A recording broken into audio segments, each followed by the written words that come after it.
myself up. You know, my wife was worried.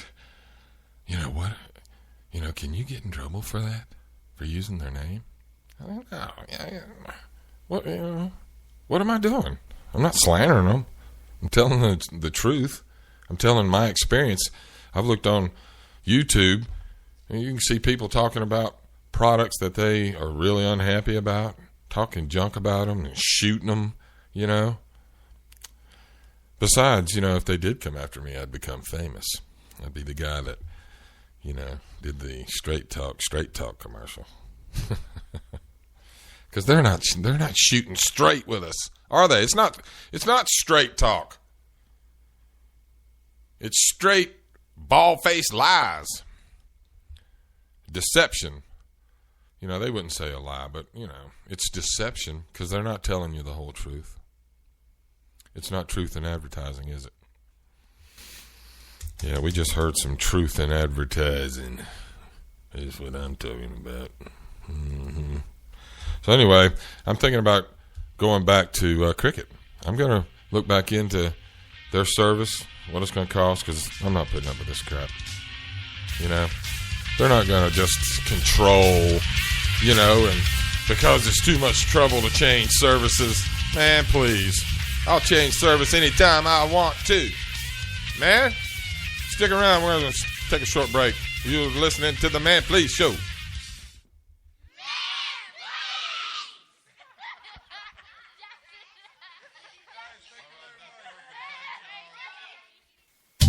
Here at McDonald's, we recognize your need for new and fresh ideas. Well, we consider ourselves hip and fresh and rad and all that. So we want to introduce the new triple stack Patty Whack. It's cool and right on. It's on the chain. Most of all, it's whack. Try one if you're cool. Visit your local McDonald's on 5th and Vine in Greensboro. Open 24 hours a day, 7 days a week. Miracle Whip is sorta kinda, not really, like mayo, but multiplied by awesomeness. You see, we've got this bold, tangy flavor that is unlike anything you've ever tasted. 1 out of 4 people in this country loves the creamy, sweet, and tangy taste of Miracle Whip. Sadly, 2 out of the other 4 hate them for it, and 1 out of those 2 haven't even tried it. Well, we think 1 out of 2 of the original 4 is being pretty unfair. Let's declare an end to this injustice, this unfair treatment against a simple sandwich spread. Miracle Whip, sorta kinda, not really, like mayo.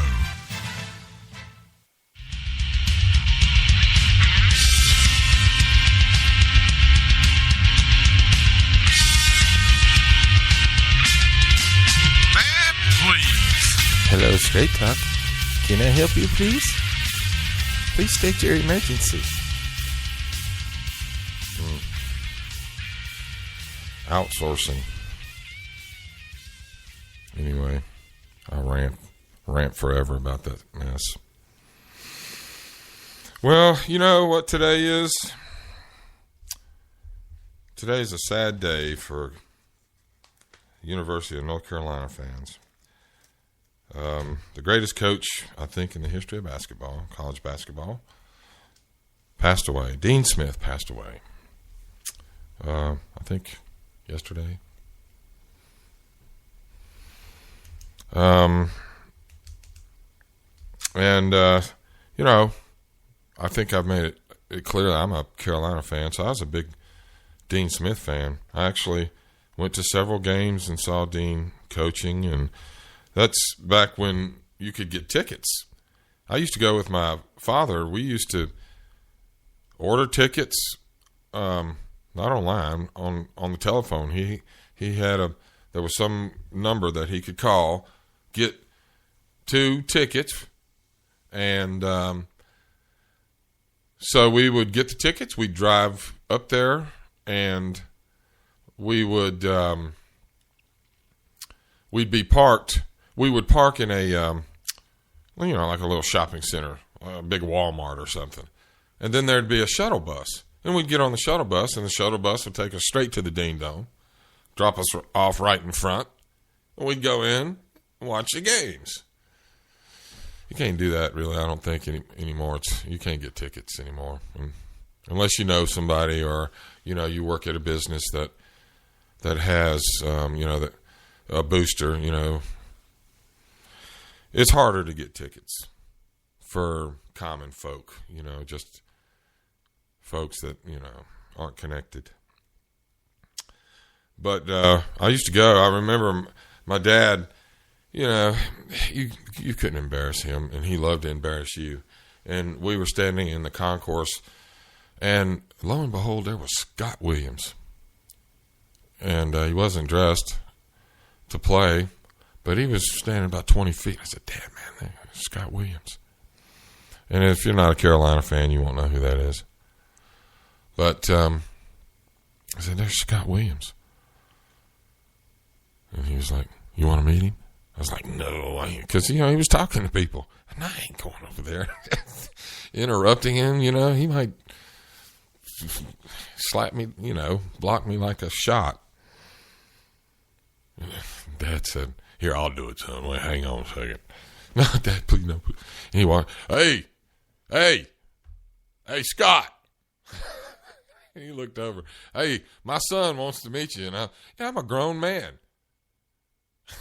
And my dad's calling Scott Williams over to meet me, and I felt like a 12-year-old.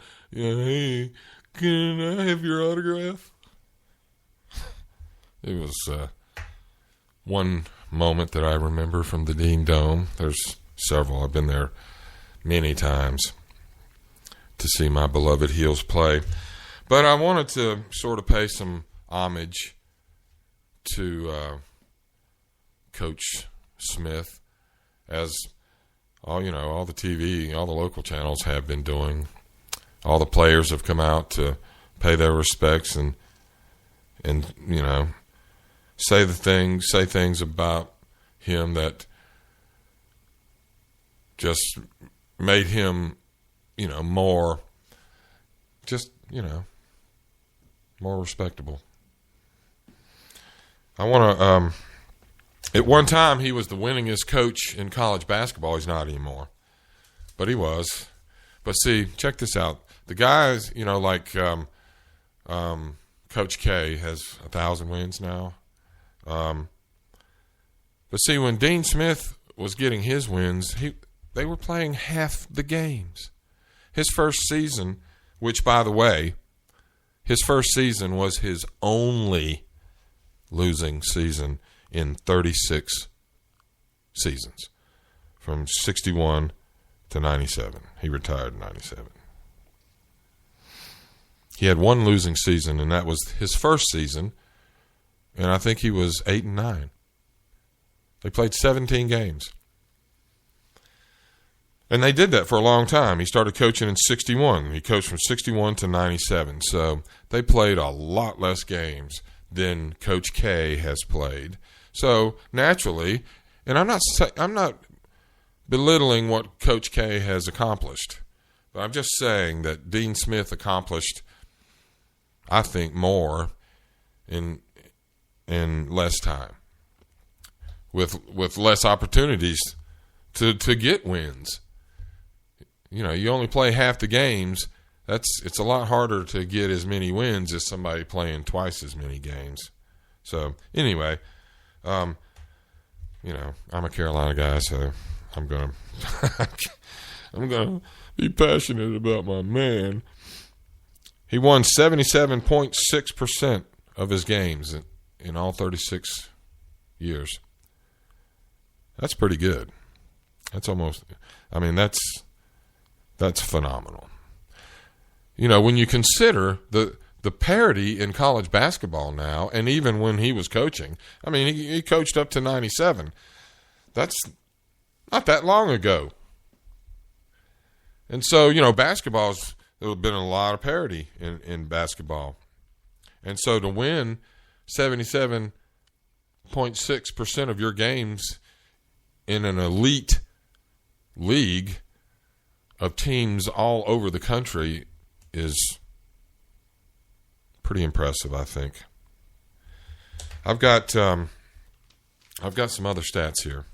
I just wrote down a bunch of things that he accomplished in his 36-year career. I don't know. I didn't know this, but it's kind of cool. But because it's the year I came back from Germany. But he won a gold medal in the '76 Olympics. For the basketball team. Pretty impressive there. He won 2 NCAA championships, 1982 and 1993. He had 11 NCAA Final Fours.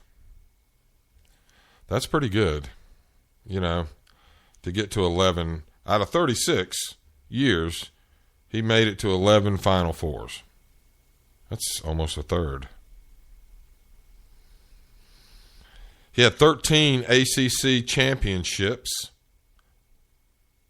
and 17 ACC regular season championships. And he won the NIT championship one year, 1971.